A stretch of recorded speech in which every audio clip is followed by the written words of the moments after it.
قرآن مجید فرقان حمید کے دوسرے پارے میں جو پہلے دو رکوع ہیں ان کے اندر دو مضامین اللہ کریم نے بیان فرمائے ہیں۔ سب سے پہلے تو تبدیلی قبلہ کی بات ارشاد فرمائی گئی ہے۔ اہل یہود یہ طعنہ دیتے تھے کہ دین نیا لے آئے ہیں لیکن قبلہ وہی ہمارے والا پرانا ہے۔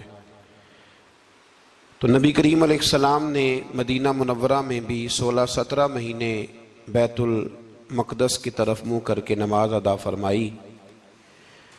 ایک دن ظہر کی نماز حضور پڑھا رہے تھے تو دل میں خیال آیا کہ اللہ کبھی قبلہ تبدیل ہو جائے۔ 2 رکعتیں حضور نے بیت المقدس کی جانب منہ کر کے نماز پڑھی، اور حضور نے جیسے ہی اپنی توجہ آسمان کی طرف فرمائی تو رب کریم نے فرمایا، محبوب ہم آپ کا بار بار آسمان کی طرف دیکھنا ملاحظہ کر رہے ہیں، آپ جدھر منہ کریں گے ہم ادھر ہی قبلہ بنا دیں گے۔ تو اللہ تبارک و تعالیٰ نے قبلے کو تبدیل فرما دیا اور فرمایا یہ آزمائش ہے، یہ آزمائش ہے پیروی کرنے والوں کے لیے۔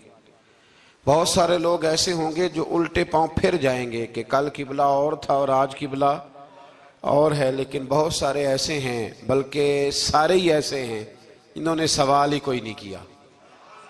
ان کی توجہات کا قبلہ میرے نبی کریم علیہ السلام کی ذات ہے، کوئی سوال نہیں کیا۔ حضور کے پیچھے صحابہ نے نمازیں ادا کی۔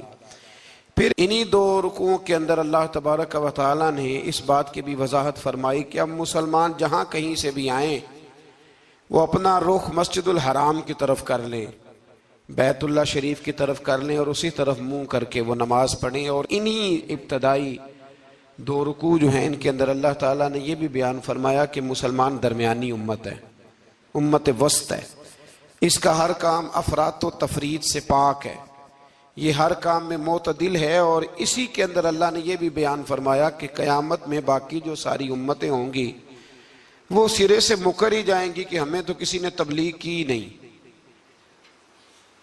وہ اپنے انبیاء کرام علیہم السلام کا تبلیغ کرنا بھول ہی جائیں گے، وہ مکر جائیں گے۔ تو رب کریم پھر نبی کریم علیہ السلام کی امت کو ارشاد فرمائے گا کہ کیا تم گواہی دیتے ہو کہ نبیوں نے تبلیغ کی؟ تو اللہ تبارک و تعالیٰ اس امت کے علماء کی، صلحاء کی، صوفیاء کی، اولیاء کی گواہی پرانے انبیاء کرام کے حق میں قبول فرمائے گا۔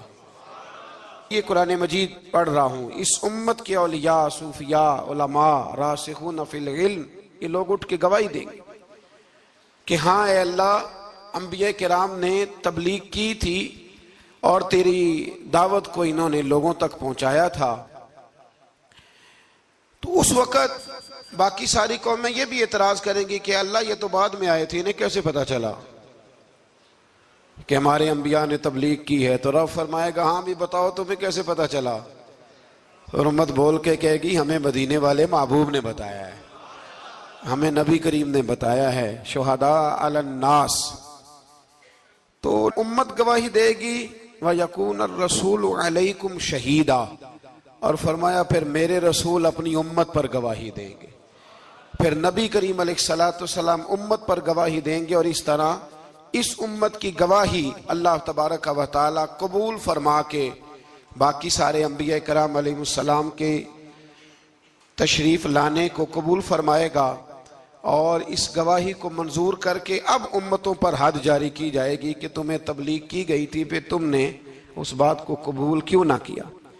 پھر جب ہم بڑھتے ہیں نا دوسرے سے تیسرے رکوع کی جانب، تو اس میں اللہ تبارک و تعالیٰ نے دوسرے رکوع سے پہلے ایک بڑا خوبصورت فرمان جو بڑا زبان زد خاص و عام ہے، ارشاد فرمایا فَاذْكُرُونِي أَذْكُرْكُمْ، تم مجھے یاد کرو میں تمہیں یاد کروں گا، وَاشْكُرُوا لِي وَلَا تَكْفُرُونَ، اور میرا شکریہ ادا کرو ناشکری نہ کرو۔ وہ پیر مہر علی شاہ صاحب، کتھے مہر علی، کتھے مہر علی، کتھے وہ پیر صاحب پاک پتن شریف تشریف لے گئے تو وہاں نعرہ لگ رہا تھا حق فرید یا فرید۔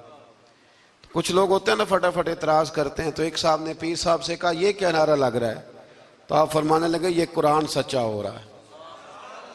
کہا کیا مطلب؟ فرمایا اللہ کا وعدہ ہے تم میرا ذکر کرو میں تمہارے چرچے کرا دوں گا۔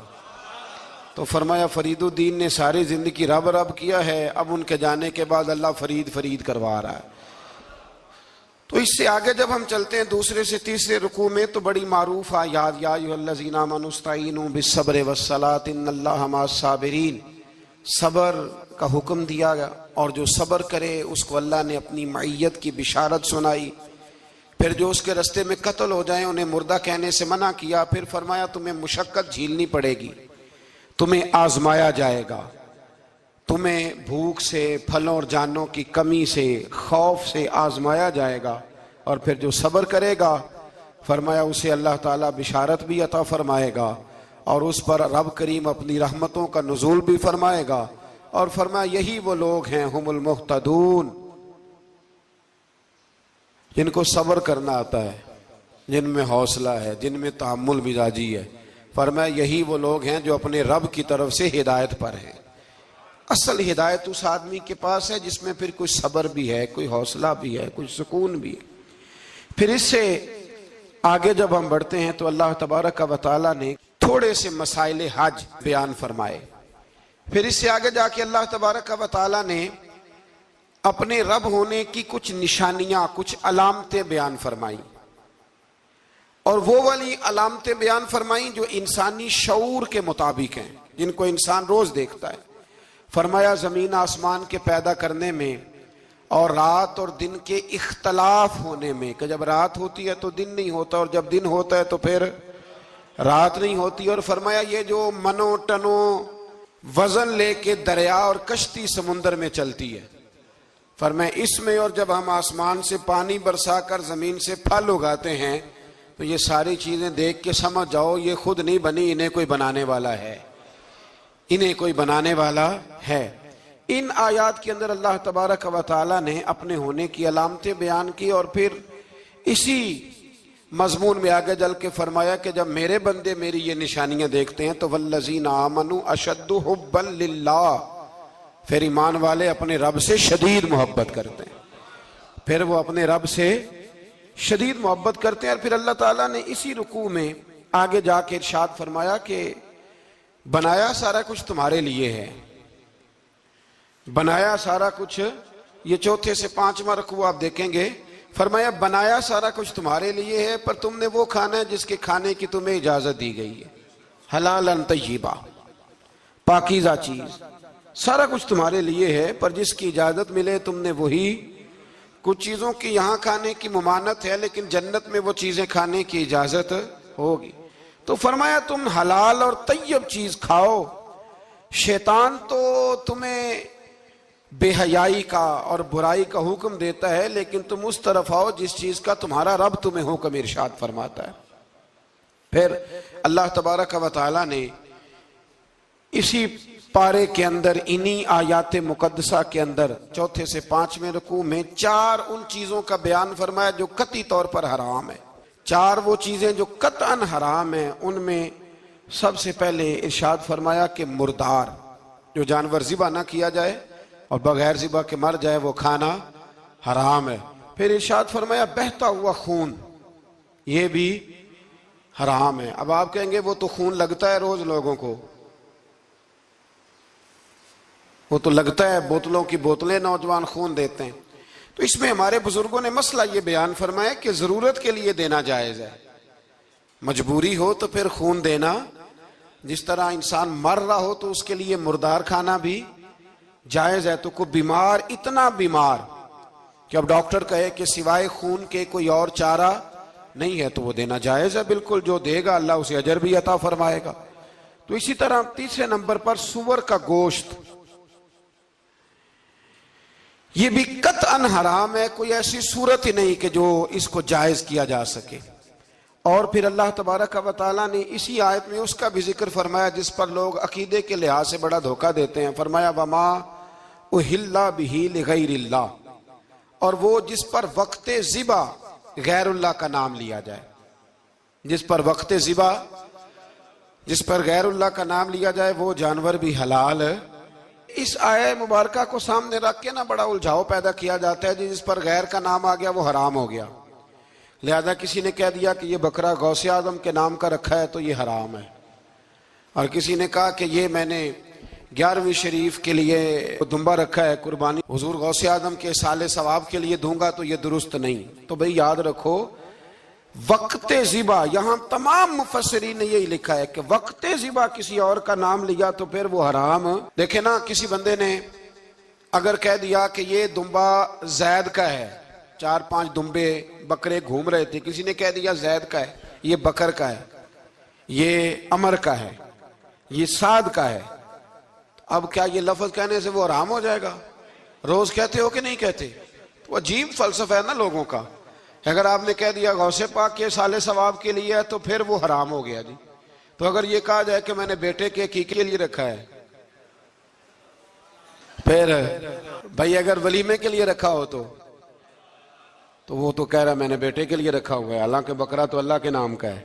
تو بلا وجہ لوگ اس میں ایسی چیزیں پیدا کرتے ہیں، تو اس کو سمجھ لیں یہ قرآن مجید کی آیت نمبر 173 ہے، جس میں اللہ تبارک و تعالیٰ نے بڑی وضاحت کے ساتھ ان چیزوں کا ذکر فرمایا جن کا کھانا بالکل ناجائز ہے۔ تو وہ 4 چیزیں آپ کی سمجھ میں آ گئی جی۔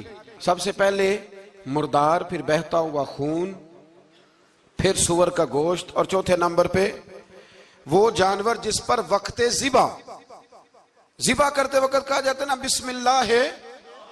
ہاں، اب مرغا خریدنے جاؤ گے نا تو اس سے کہنا ذرا اونچا پڑے۔ میں نے ایک سے پوچھا، میں نے کہا تو تکبیر ہی نہیں پڑھتا؟ کہتا میں نے پکی پڑھ کے چھری پہ پھونک لی ہے۔ تو میں نے کہا یہ کون سا نیا دین نکلا ہے؟ کہتا چھری پہ پھونک لی ہے تو اب پکی ہو گئی چھری۔ تو میں نے کہا چھری کے ساتھ اگر کسی نے پیاز کاٹ لیا تو پھر تیری پھونک کا کیا بنے گا؟ تو وہ تو گئی نا جی۔ تو اس لیے یہ جانور جب حلال ہوگا جب کہا جائے گا بسم اللہ ہے، اللہ اکبر۔ پھر آگے 5ویں سے 6 رکوع میں جو پہلی آیت ہے نا، اس میں اللہ تعالیٰ نے ایک چیز کے بارے میں نصیحت فرمائی ہے۔ جب یہ قبلے کی تبدیلی کی بات ہوئی تو یہودی بھی اپنے قبلے پر اصرار کرنے لگے، عیسائی بھی اپنے قبلے پر اصرار کرنے لگے۔ وہ کہنے لگے مشرق کی جانب منہ کر کے نماز پڑھنی ہے، یہ کہنے لگے مغرب کی جانب منہ کر کے نماز پڑھنی ہے۔ تو اللہ کریم نے فرمایا یہ تو نیکی نہیں کہ منہ مشرق کی جانب کرو یا مغرب کی جانب کرو۔ تو یا اللہ نیکی کیا ہے؟ فرمایا نیکی وَلَٰكِنَّ الْبِرَّ مَنْ آمَنَ بِاللَّهِ وَالْيَوْمِ الْآخِرِ، فرمایا نیکی تو یہ ہے کہ اللہ اور آخرت پر ایمان لاؤ۔ نیکی ایمان کا نام ہے۔ پھر فرمایا فرشتوں پر، کتابوں پر، نبیوں پر ایمان لاؤ، اور اپنا مال خرچ کرو اللہ کی محبت میں، رشتہ داروں پر، یتیموں پر، مسکینوں پر، مسافروں پر، مانگنے والوں پر، غلام آزاد کرانے کے لیے۔ اور فرمایا نیکی تو یہ ہے کہ نماز قائم کرو، زکوٰۃ ادا کرو، اپنے وعدے پورے کرو جب تم وعدہ کر لیتے ہو، اور جب تمہیں کوئی مصیبت پہنچے اس پر صبر کرو۔ فرمایا اولئک الذین صدقوا، یہ وہ لوگ ہیں جو نیکی کے دعوے میں سچے ہیں، جو ایمان بھی لائیں، خرچ بھی کریں، مصیبت پر صبر بھی کریں۔ یہ وہ لوگ ہیں جو ایمان کے دعوے میں سچے ہیں۔ وَأُولَئِكَ هُمُ الْمُتَّقُونَ، اور یہ وہ لوگ ہیں جو پرہیزگار ہیں اللہ سے۔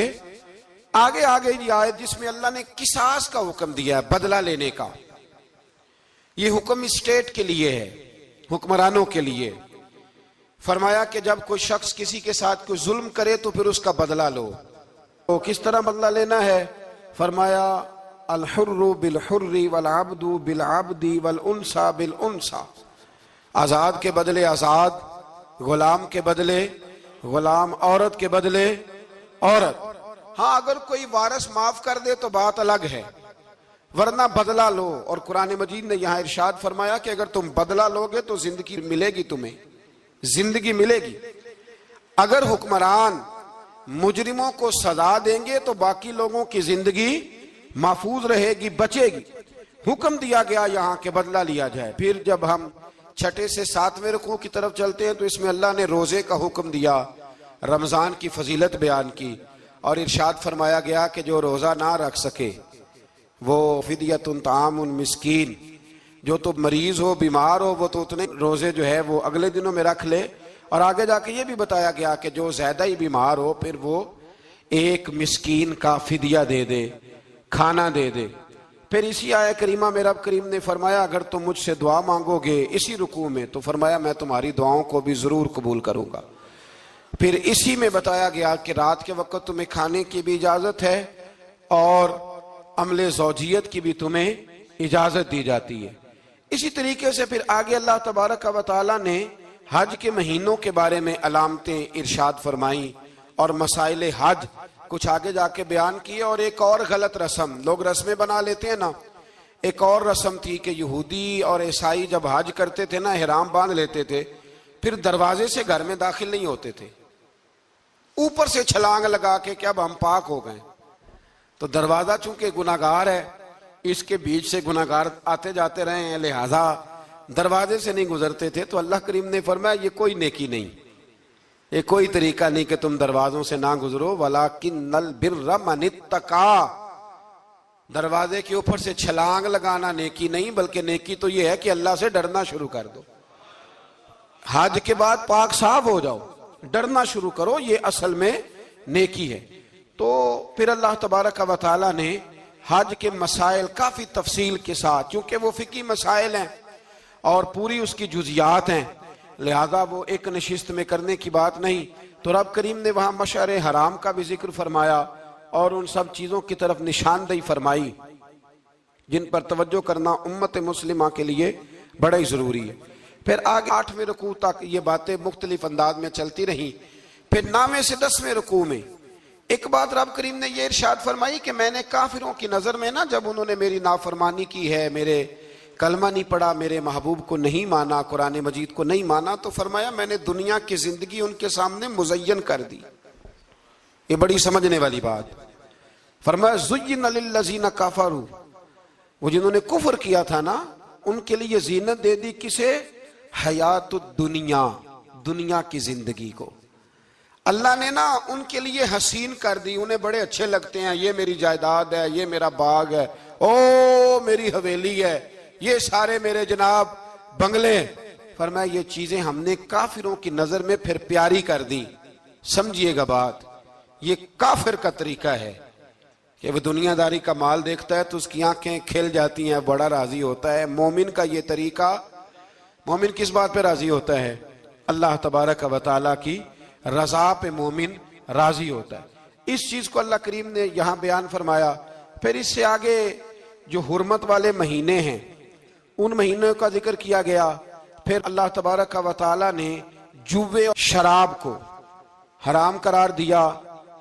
219 نمبر آیت ہے, اسی رکوع میں اللہ تبارک و تعالیٰ نے اس کا بھی تذکرہ فرمایا.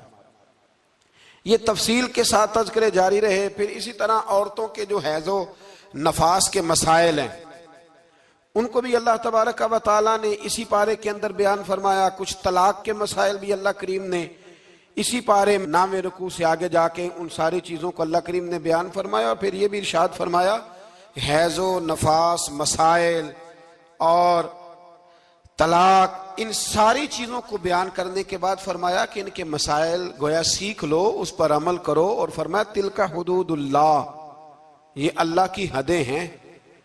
فلا تعتدوها, اللہ کی حدوں سے آگے نہ گزرنا. یہ وہ باؤنڈری ہے جو اللہ نے بنائی ہے, یہ حکم وہ ہیں جو رب نے دیے ہیں, تو ان سے آگے نہ جانا. تو بالتفصیل ان ساری چیزوں کا یہاں بیان فرمایا گیا. اور وہ مسائل جو بڑی تیزی سے لوگ الجھا دیتے ہیں ان کا بھی اللہ کریم نے یہاں ذکر فرمایا. بیچ میں کچھ آیات ایسی ہیں جو زیادہ توجہ کے قابل ہیں اور ہماری روزمرہ کی زندگی میں ہمیں ان کی بڑی اشد ضرورت ہے, جو اگرچہ مسائل فقہ تو نہیں لیکن ضرورت کے لحاظ سے, روزمرہ کے اخلاقی رویوں کے لحاظ سے اس کی بڑی ضرورت ہے. ان چند آیات کا بھی ہم نے انتخاب کیا, انشاءاللہ اس پر بھی کچھ بات کرتا ہوں. اس پارے کے آخر میں نا اللہ کریم نے ایک واقعہ بیان فرمایا ہے. اس میں اللہ تبارک و تعالیٰ نے نا بنی اسرائیل کا ایک واقعہ بڑی تفصیل کے ساتھ, اور وہ اس پارے کے اختتام پر عقیدے کے لحاظ سے, نظریے کے لحاظ سے, سمجھنے کے لحاظ سے بڑی اہم چیز ہے, اس پر ضرور غور فرمائیں. وہ یہ ہوا کہ بنی اسرائیل کے اندر ہمیشہ ایسے ہوتا تھا کہ اللہ تبارک و تعالیٰ ایک پیغمبر اور ایک بادشاہ, بنی اسرائیل کے اندر ہمیشہ نبی اور بادشاہ موجود رہتے تھے. ایک وقت ایسا آیا کہ بنی اسرائیل میں کوئی نبی نہیں تھے, اور بنی اسرائیل کا جو اپنا علاقہ تھا نا وہ ملک شام ہے. تو قوم عمالقہ ایک قوم تھی اور بڑے سخت گیر لوگ تھے. انہوں نے بنی اسرائیل والوں کے ساتھ لڑائی کی, جہاد کیا اور انہیں ان کے علاقے سے نکال دیا. اور کچھ حضرت یوسف علیہ السلام کے زمانے میں ویسے بھی ایک بہت بڑی تعداد جا کے مصر میں آباد ہو گئی تھی۔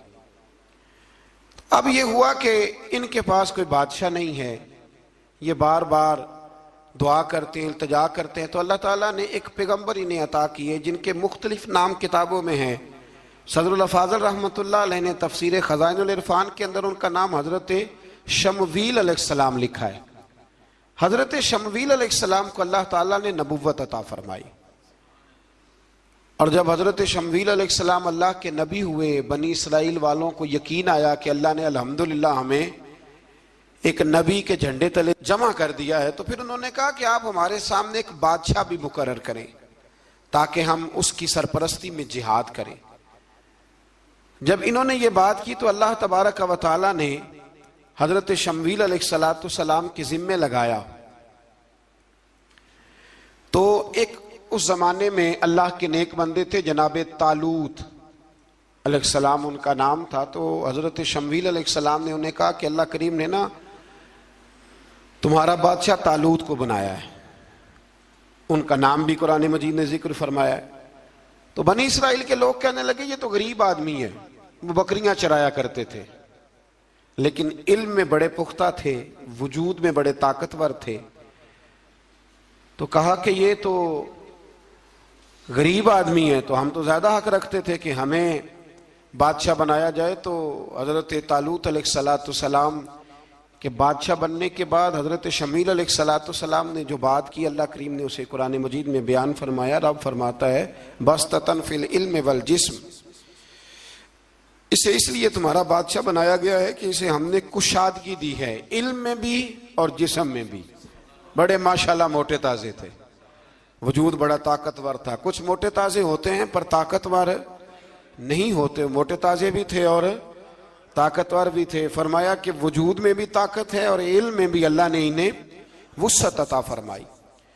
تو بنی اسرائیل والے کہنے لگے جی نہیں جی کوئی بندہ اور آ جائے، یہ ہمارا بہت بڑا مسئلہ ہے نا جی، ہر ایک کی مرضی کی نہ تو بات ہو سکتی ہے اور نہ ہر بندہ ہر ایک کی مرضی پر پورا۔ کہنے لگے نہیں جی کوئی اور ہونا چاہیے تھا، ہمیں کیسے پتا چلے گا کہ اللہ نے مقرر کیا ہے؟ بڑی خاص بات ہے، اس کو سمجھیے گا، یہ سارا مضمون آپ کو ملے گا اسی پارے کے آخر میں، آپ پڑھیں گے نا جی تو یہ سارا مضمون آپ کو ملے گا، اور آپ اگر سرسری نظر سے بھی اس کا مطالعہ کریں گے نا، جا کے قرآن شریف کھول کے 15ویں سے 16ویں رکوع میں آپ خوش ہوں گے کہ آپ کتنے اچھے نظریے اور عقیدے کے ماننے والے ہیں۔ تو جب کہا نا کہ طالوت کو ہمارا بادشاہ بنایا گیا تو دلیل کیا ہے، تو قرآن کہتا ہے کہ حضرت شمویل علیہ السلام نے فرمایا کہ تمہارا ایک تابوت تھا، ایک صندوق تھا تمہارے پاس، وہ صندوق تمہارا قوم ممالکہ اٹھا کے لے گئی تھی، ان کے بادشاہ ہونے کی دلیل یہ ہے کہ اللہ تمہارا وہ صندوق تمہیں واپس کر دے گا، وہ تمہارا صندوق تمہیں واپس کر دے گا۔ اس صندوق میں کیا ہے؟ وہ حضرت آدم جنت سے ساتھ لے کے آئے تھے، اس میں تھا کیا؟ تو قرآن مجید کہتا ہے کہ اس کے اندر نا حضرت ہارون علیہ السلام اور حضرت موسیٰ علیہ السلام کے تبرکات تھے، تبرکات۔ کل میں ایک مولوی دیکھ رہا تھا بیچارہ، ایک بندہ نا مسجد نبی کے ساتھ غلاف اور شاید کوئی کفن تھا، وہ مسجد نبی کی دیواروں سے مس کر رہا تھا، تو وہ کہہ رہا تھا نہیں اس سے کیا ہوتا ہے، تبرک کوئی چیز نہیں، اچھے اعمال کی وجہ سے بندہ بخشا جائے گا۔ میں نے کہا تو مجھے ملے تو میں تجھے بخاری کھول کے دکھاؤں کہ حضرت عبد الرحمن ابن عوف جنہیں حضور نے قطعی جنتی کہا، حضور کے وجود پر کرتا دیکھ کے کہنے لگے حضور بڑا ہی سونا لگ رہا ہے، تو فرمایا تجھے چاہیے حضور مل جائے تو کیا ہی بات ہے۔ نبی پاک نے عطا کیا تو صحابہ کہنے لگے عبد الرحمن آپ کو تو ضرورت نہیں تھی، آپ کے پاس تو بڑے لباس ہیں، تو یہ کرتا حضور نے قبول کر لیا، کوئی لے کے آیا اور آپ نے مانگ لیا، تو وہ رو پڑے، کہنے لگے پہننے کے لیے نہیں مانگا، یہ حضور کے جسم سے لگ گیا ہے، میں نے کفن بنانے کے لیے مانگا ہے۔ تو کہتا ہے حضور کے تبرک میں خیر کوئی نہیں۔ اور آپ یقین کریں ان لوگوں پہ حیرانگی ہے، ہم نے بھی مرنا ہے نا جی، بڑی جلدی قبر میں جانا ہے، وقت کا کچھ پتہ نہیں، لیکن اتنے اندھے ہو کر لوگ چیزوں کو دیکھتے ہیں اور اس تیزی کے ساتھ گمراہی پھیلاتے ہیں۔ مجھے باقاعدہ کسی نے ویڈیو بھیجی اور کہنے لگا جی دیکھیں کتنی اچھی بات کر رہا ہے، لوگوں کو سمجھائیں، تو میں نے کہا نہیں اس کو سمجھانے کی ضرورت ہے، اور میں نے اس کو دیکھا ہے، وہ جو لال رومال والا ہے، میں نے دیکھا ہے وہ ڈھونڈ ڈھونڈ کے جاہلوں کو پکڑتا ہے، تلاش کرتا ہے، اور اگر کوئی مل جائے بات بتانے والا تو پھر وہ خود پکڑا جاتا ہے، اور کئی دفعہ پکڑا گیا تو نکل گیا ہے۔ اللہ تعالی ہمیں سمجھنے کی توفیق دے، ہم سیانے ہو جائیں تو یہ دور دور تک نظر نہیں آئیں گے انشاءاللہ۔ تو وہ تابوت آئے گا، بنی اسرائیل والوں سے کہا تابوت میں کیا تھا سن لو، اور یہ قرآن مجید ہے۔ آج میری ماننا یہ 15 میں سے 16واں رکوع ضرور ہی پڑھنا کہ وہ آخر تابوت میں کیا تھا، کھولنا ذرا۔ قرآن مجید کہتا ہے کہ حضرت موسیٰ علیہ السلام اور حضرت ہارون کے تبرک تھے، تو تبرک کیا تھے؟ تمام مفسرین نے لکھا ہے کہ حضرت موسیٰ کا ایک کرتا تھا، ایک ڈنڈا تھا، جوتے تھے، اور جناب ہارون علیہ السلام کا امامہ شریف تھا، اور تورات کی کچھ تختیاں تھی۔ تو اس کا فائدہ کیا تھا؟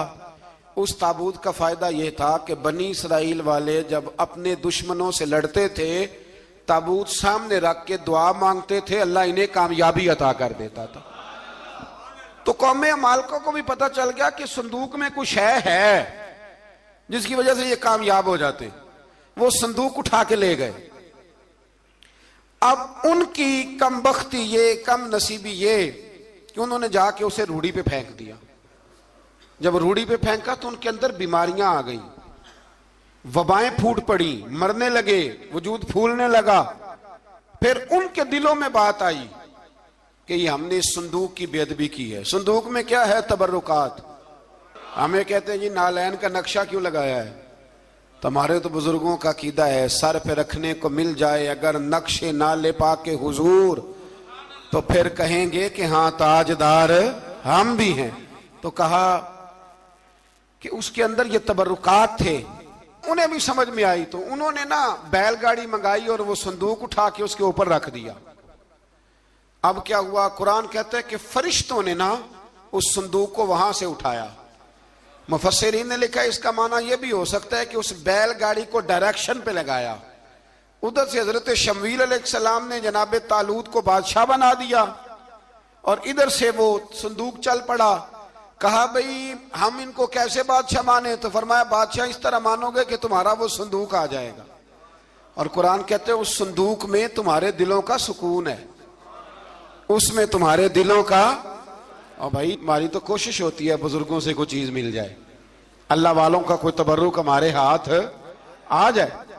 تو وہ صندوق آ گیا، یہ مان گئے۔ اب جہاد کرنے نکلے تو لڑنا تھا جالوت کی قوم کے ساتھ۔ وہ بڑا سخت آدمی تھا، 3 من سونا اس نے وجود پہ پہنا ہوتا تھا۔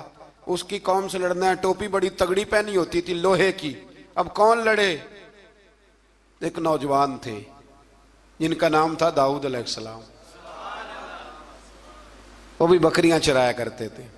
اور جن دنوں حضرت طالوت نکلے نا اپنی قوم کو لے کر جالوت کے خلاف لڑنے، تو حضرت داؤد بھی شامل ہو گئے۔ اللہ جب کسی کو نوازتا ہے نا تو پھر خاص ہی کرم نوازی کرتا ہے۔ مفسرین نے لکھا جب یہ جا رہے تھے نا، وہاں جا رہے تھے تو رستے میں انہیں 3 پتھر مل گئے، انہوں نے وہ تینوں پتھر اٹھا لیے۔ اس زمانے میں پتھر پھینکنے کے لیے چھوٹی چھوٹی لوگوں کے پاس چیزیں ہوا کرتی تھیں، اس کو کوپھن بھی لوگ کہتے تھے، منجنیک، اس کو سامنے رکھ کے پھر بنائی گئی۔ تو آپ کے پاس بھی وہ آلہ تھا جس سے دشمن پر پتھر مارے جاتے تھے، تو آپ وہ مشین لے کر، وہ آلہ لے کر وہاں پہنچے ہوئے تھے، 3 پتھر آپ کے پاس تھے۔ آپ فرماتے اس دن میں بڑا بیمار تھا، اتنا بیمار تھا کہ میرا رنگ پیلا ہو گیا۔ اب وہ جالوت کے سامنے کوئی نہیں جاتا تھا، تو جناب طالوت کہنے لگے کہ جو جالوت کو مارے گا نا، یعنی ان کے بادشاہ کو اس قوم کے، تو میں اسے اپنی آدھی سلطنت بھی دے دوں گا اور اپنی بیٹی کا نکاح بھی اس کے ساتھ کر دوں گا۔ دیکھیں اللہ نوازتا ہے تو کس انداز میں نوازتا ہے۔ تو حضرت داؤد کہتے ہیں وہ دور کھڑا تھا تو میں نے نا 3 پتھر مارے۔ بھئی ہمت کرنا تو ہمارے ذمہ ہے کہ نہیں؟ میری ملت کا جوان کہتا میں نے کرنا کرانا کچھ نہیں، یعنی اگر آپ کہیں نا کچھ کرو تو پھر وہ کوئی کام کرنے کی مطلب معاملہ۔ وہ مجھے کل ایک سنگی کہہ رہے تھے، کہنے لگے جی اللہ کے فضل سے کچھ بھی نہیں کرنا پڑا، مرشد نے نظر کر دی۔ میں کہا میں ملن گے تو میں انہوں نے سمجھاواں گا کہ کچھ کرا کے نظر کریا کرو، کیونکہ میرے وہ دوست ہیں، میں انہیں جانتا ہوں۔ نظر میں بڑا کچھ ہوتا ہے لیکن اللہ بھی تو بندے پہ بڑی نظر رحمت کرتا ہے نا. لیکن کہتا ہے 5 نمازیں پڑھ، رمضان کے روزے رکھ، زکوٰۃ فرض ہو تو ادا کر، یہ سارے کام کر، سچ بول، دیانتداری کر، پھر میں اپنے فضل سے تجھے جنت عطا کروں.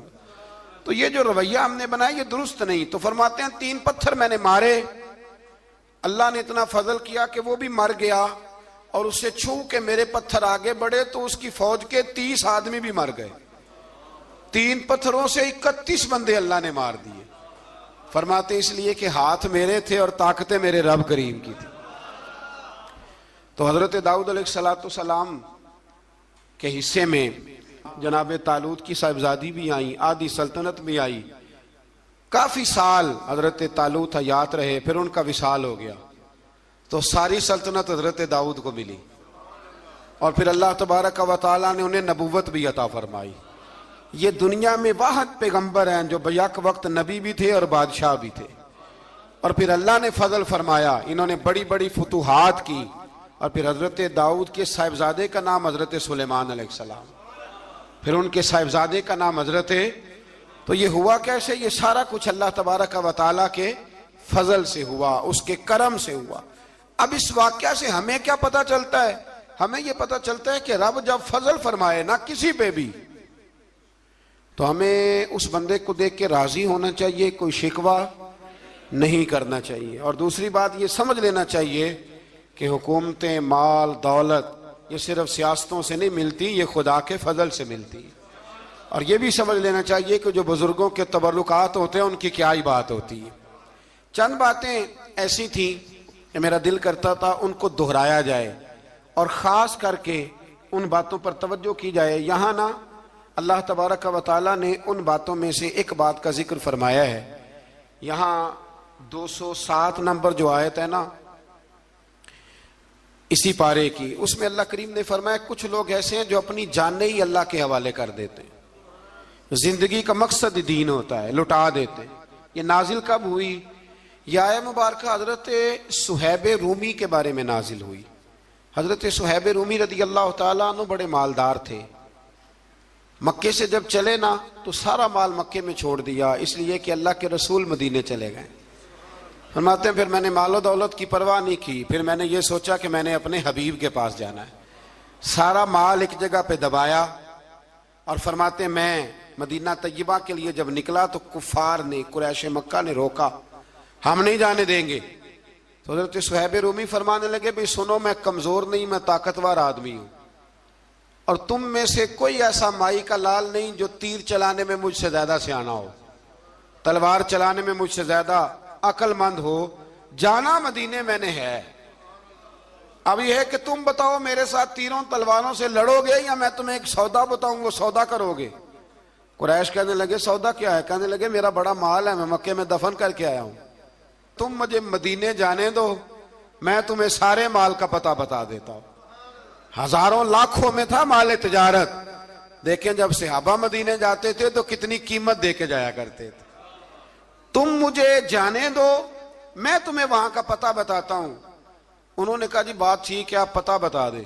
حضرت صہیب نے ساری زندگی کی جمع پونجی ہزاروں لاکھوں میں ساری دے دی اور مدینے کے لیے تیار ہو گئے. اللہ کریم نے اس بات کو بڑا ہی پسند فرمایا اور فرمایا وَمِنَ النَّاسِ مَن يَشْرِي نَفْسَهُ ابْتِغَاءَ مَرْضَاتِ اللَّهِ. فرمایا کچھ لوگ ایسے ہیں جو اپنی جانیں ہی بیچ دیتے ہیں اللہ کی رضا حاصل کرنے کے لیے. اپنی جانیں بیچ دیتے ہیں.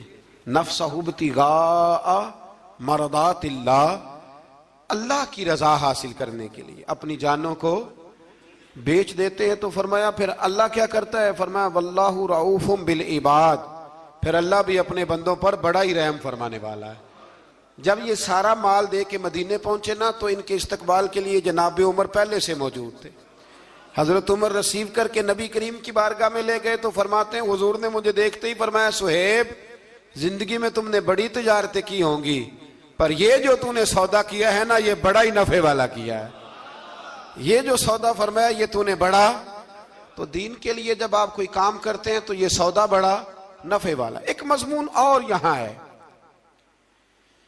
216 نمبر آیت میں، وہ بھی بڑا ہی سمجھنے والا ہے۔ اللہ کریم نے جب جہاد فرض کیا نا تو فرمایا کتب علیکم القتال، ہم نے تم پر قتل کرنا، قتال کرنا فرض کیا ہے۔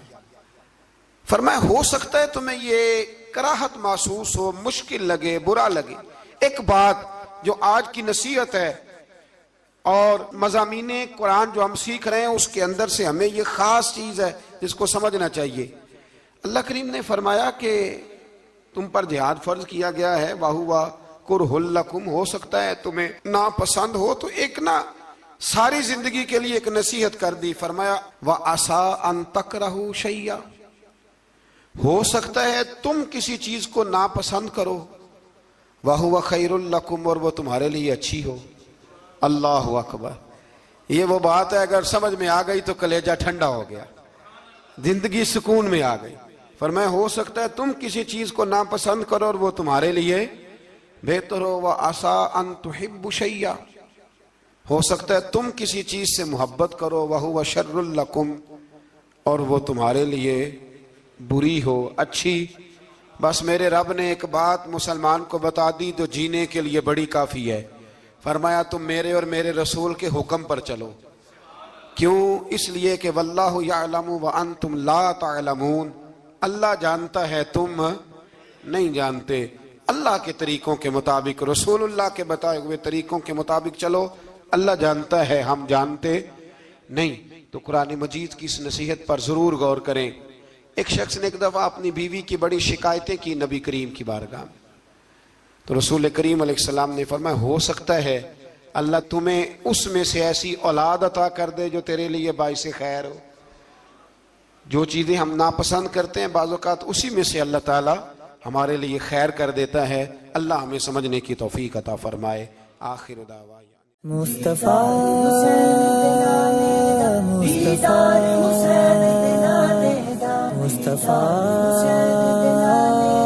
مصطفیٰ